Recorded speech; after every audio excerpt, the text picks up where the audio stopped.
Alors, Orient perdu, c'est un vieux projet que j'ai avec Daniel Maguen depuis, ça fait plus de 20 ans que je connais Daniel. On avait un projet qui était plutôt un projet d'expo avec des dessins qui auraient été un peu dans la continuité de mes carnets d'Orient, mais plutôt sur la Méditerranée orientale, des endroits que je connais pour les avoir arpentés moi-même, Beyrouth, Damas, Palmyre, Alep, Bagdad.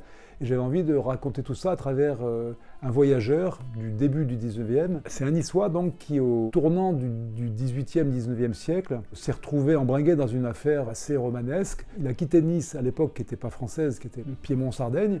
Au moment de la Révolution française, il s'est retrouvé à Malte parce qu'il était chevalier de l'ordre de Malte et il s'est embarqué quelques années plus tard, en 1798, avec Bonaparte sur l'expédition d'Égypte. Quelques années après, assez peu de temps en réalité après, il a été mandaté, étant donné sa connaissance du terrain, par le consul de France à ce moment-là, qui était à Alexandrie et au Caire, un certain Drovetti, qui est lui-même un personnage incroyable, pour faire du renseignement, faire d'espionnage au profit de Napoléon.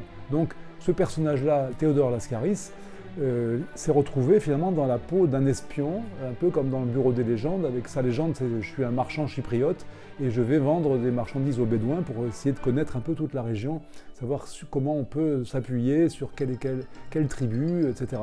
Et donc en fait c'est une sorte de Laurence d'Arabie, mais un siècle plus tôt, dont l'histoire était totalement inconnue. Je suis tombé un peu dessus par hasard, j'ai approfondi le sujet, et ce projet qui était au départ plutôt un petit prétexte pour faire des dessins, c'est devenu une vraie histoire qu'on va conduire en 2 tomes, donc sous le titre de Orient perdu.